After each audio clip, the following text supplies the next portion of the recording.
یہ یبنہ زہرا حسین کا قافلہ ہے، یہ علی کے چھوٹے بیٹے حسین کا قافلہ ہے۔ ایک مرتبہ پوچھا کہ یہ کس طرف گامزن ہے؟ کہا یہ عراق کی طرف گامزن ہے۔ عزیزان گرامی، ایک مرتبہ جب آ کر وہب نے بتایا نا تو اور فوراً وہب کی ماں تیار ہو گئی، کہتی ہیں کہ میرے لال ہمیں جا کر ان سے ملاقات کرنا چاہیے، ہمیں جا کر ان سے ملاقات کرنا چاہیے۔ ارے وہب، ان کی زوجہ اور ان کی مادر ایک مرتبہ جب امام کے سامنے آئیں، نہ جانے اس ملاقات کا اثر کیا ہوا کہ سب اسلام لے آئے۔ ہاں عزیزان گرامی، سب کے سب اسلام لے آئے، اور پھر اسی طرح 2 محرم کو میرے مولا کے قافلے کے ساتھ ارے وہب، ان کی زوجہ اور ان کی مادر گرامی بھی پہنچ گئیں۔ ہاں عزیزان گرامی، بس ایک بات میں آپ کے سامنے پیش کرنا چاہتی ہوں، مجلس میرے اس طے کیے 30 منٹ سے زیادہ ہو گئی ہے، لیکن چند جملے اور پھر آپ سے اجازت لوں گی۔ عزیزان گرامی، جب عاشور کا دن نمودار ہوا نا، جب عاشور کا دن نمودار ہوا، سلام ہمارا ان ماؤں کو، سلام ہمارا، جب عاشور کا دن نمودار ہوا، ایک مرتبہ وہب کی ماں نے وہب کو للکار کر کہا کہ وہب، تجھے برداشت ہو جائے گا کہ آدھا کا تیر آ کر زہرا کے لال کو لگ جائے اور تو اسی طرح صحیح و سالم کھڑا رہے، تو اسی طرح صحیح و سالم کھڑا رہے؟ وہب کہتے ہیں کہ اے مادر گرامی، میں جا کر امام سے اجازت لیتا ہوں۔ ایک مرتبہ جب وہب پہنچے، میرے مولا نے عجب ایک جملہ کہا وہب تمہاری عمر صرف 21 برس کی ہے، تمہاری عمر صرف 21 برس کی ہے۔ اللہ اکبر، مولا میں ہاتھوں کو جوڑ کر عرض کروں گی کہ علی اصغر تو 6 مہینے کے ہیں، مولا کس لحاظ سے یہ بات کر رہے ہیں؟ لیکن یہ امام ہے، دوسروں کی اولاد کو ہمیشہ مولا نے زیادہ محبت دی۔ کہا اے وہب، تم اپنی ماں کے واحد سہارے ہو، اے وہب ابھی ابھی تمہاری شادی ہوئی ہے، تمہاری نئی دلہن ہے وہب، میں نہیں چاہتا کہ تم میدان کارزار میں اس وقت جاؤ، تم جوان ہو، جوانوں کے دل میں جینے کی تمنا و حسرت ہوتی ہے، اے وہب تم اس وقت کیسے جاؤ گے؟ وہب نے عجب جملہ کہا، یہ سبق ہے ہر ماں کے لیے، معرفت امام کیسی ہوتی ہے عزیزان گرامی، جو 17 برس 70 برس میں لوگوں کو نہ حاصل ہوتی ہو، 17 دنوں میں مادر وہب کو حاصل ہو گئی۔ ارے وہب کی ماں نے وہب سے جو کہا، وہب نے وہ مولا کے سامنے دہرایا۔ وہب کہتے ہیں مولا، میری ماں نے مجھ سے کہا ہے کہ اگر میں میدان کارزار میں آج نہیں گیا، ارے تو میں شرمندہ رہوں گا، میری ماں میرا دودھ معاف نہیں کرے گی، میری ماں میرا دودھ معاف نہیں کرے گی۔ عزیزان گرامی، بے بس ہو کر حسین نے اس 21 برس کے کڑیل جوان کو، اس نئے دولہا کو بھیجا۔ عزیزان گرامی، بہت شجاع ہے وہب قلبی، بہت شجاع، بہت سے پہلوانوں کو واصل جہنم کرنے کے بعد، بے تحاشا زخم کھانے کے بعد، ایک مرتبہ اپنے خیموں کی طرف جب واپس آئے نا، ماں وہاں کھڑی ہوئی تھی، جیسے ہی وہب واپس آئے، ماں نے اپنا چہرہ پھیر لیا، ماں نے اپنا چہرہ پھیر لیا۔ وہب کہتے ہیں اماں دیکھو تو صحیح، میں زخموں سے چور ہوں، کیا اب بھی راضی نہیں ہو؟ عزیزان گرامی، ماشاءاللہ ماؤں کا مجمع مجھے سن رہا ہے، جہاں جہاں تک میری آواز جا رہی ہے، جب بھی کسی بچے کو چوٹ لگتی ہے، بچے سے زیادہ تکلیف ماں کو ہوتی ہے، یہ اللہ نے فطرت میں ڈال کر رکھا ہے۔ وہب کی ماں کو فطرتاً کیا کرنا چاہیے تھا؟ وہاں جا کر وہب کے ایک ایک زخم کا معائنہ کرنا چاہیے تھا، کہنا چاہیے تھا میرے لال، افسوس کہ تجھے تیر بھی لگے، افسوس کہ تو نے تلوار کے زخم بھی کھائے، افسوس کہ تیرے شانے پر بھی اتنا کاری ضرب لگا ہے، لیکن یہ نہ جانے کیسی مائیں ہیں۔ ایک مرتبہ اپنا چہرہ پھرا کر کہتی ہے وہب، میں نے تجھے اس لیے نہیں بھیجا تھا کہ تو زندہ واپس آ جائے، میں نے تجھے اس لیے بھیجا تھا کہ تو اپنا سر کٹوا دے۔ ارے حسین کی نصرت کی راہ میں جزاکم ربکم، بس میں نے مجلس کو تمام کیا۔ عزیزان گرامی، دوبارہ بڑھے وہب میدان کارزار کی طرف۔ ارے جوان کو ایک مرتبہ دھوکے سے گھیر کر مارنا شروع کیا گیا، ارے جب دم نکل گیا، بس ایک مرتبہ سر کو الگ کیا گیا۔ بس سن لیجئے ہمت کر کے یہ جملہ، ارے کہتے میرے رونگٹے کھڑے ہوتے ہیں، جوان لال کے سر کو الگ کر کے ایک مرتبہ اچھال کر ماں کی طرف پھینکا گیا۔ سلام ہمارا مادر وہب کو کہ ایک مرتبہ وہب کی ماں سامنے آئی، آ کر اس سر کو اٹھایا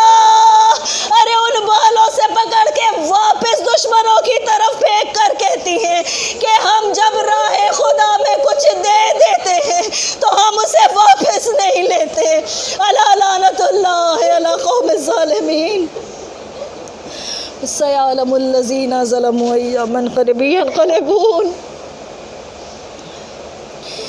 عزیزان گرامی، بس چند منٹیں دعا کے لیے۔ پروردگار تجھے واسطہ ہے محمد وآل محمد کا، تجھے واسطہ ہے چہاردہ معصومین پنجتن پاک علیہم الصلاۃ والسلام کا، کہ ہم سب کو وہ معرفت نصیب ہو ہمارے امام کی، کہ جیسا تو چاہتا ہے، کہ جیسا ہمارے امام کا حق ہے۔ عزیزان گرامی، سنیں گی آپ کہ وہب کی زوجہ نے کیا کہا جب وہب نکلنے لگا نا؟ ایک مرتبہ وہب سے کہتی ہیں آستین کو تھام کر کے، وہب بہت اچھا، تم تو مجھے تنہا چھوڑ کر جا رہے ہو۔ کہا میں نصرت امام میں جا رہا ہوں۔ کہا نہیں وہب، میں اس دنیا کی بات نہیں کر رہی ہوں، تم جب شہید ہو جاؤ گے جنت تو تمہارے لیے طے ہے، لیکن وہب میرا کیا ہوگا؟ کہا کہ میں تمہیں لے چلتا ہوں امام کے سامنے اپنا شکوہ پیش کرنا۔ جا کر وہب کی زوجہ نے کہا مولا مجھے بس اتنی ضمانت آپ اپنے سامنے دلوا دیجئے کہ جب وہب شہید کے طور پر جنت میں داخل ہو تو مجھے چھوڑ کر نہ جائے۔ ارے وہب کی زوجہ کو مولا نے جنت کی ضمانت دی۔ عزیزان گرامی، یہ دوسرا جملہ سن لیجئے، بس زحمت تمام ہے آپ کی۔ وہب کی زوجہ کہتی ہے مولا ایک اور آپ سے درخواست ہے، یہ شامی ہیں، ان سے کچھ بعید نہیں ہے، مجھے ڈر ہے کہ میں نو مسلم ہوں، میں ایسا نہ ہو کہ میرے شوہر کے مر جانے کے بعد اگر یہ یہاں تک پہنچ جائے تو ہمارے پردے پر یہ کچھ آنچ آ جائے، ہمارے پردے محفوظ نہ رہے، لہٰذا آپ سے دستبستہ گزارش ہے مولا مجھے ان خیموں میں پہنچا دیجئے گا کہ جہاں آپ کی بہنیں ہیں۔ مجھے یقین ہے کہ رسول کی نواسیوں کے ساتھ اگر رہوں گی تو میرا پردہ ہمیشہ محفوظ رہے گا۔ اللہ اکبر! دو پیغام ہمارے لیے، آخرت کی فکر اور پردے کی تاکید۔ اور عزیزان گرامی، ہم ہاتھ جوڑ کر عرض کریں نا وہب کی زوجہ کے سامنے کہ عصر عاشور پھر اس بات کو دہرانا بی بی کہ جب رسول زادیاں ایک جلتے خیمے سے دوسرے جلتے خیمے میں جا رہی تھیں، پروردگار تجھے زینب کی ان بے بس پکاروں کا واسطہ ہماری اس مختصر سی مجلس عزا کو اپنی بارگاہ میں شرف قبولیت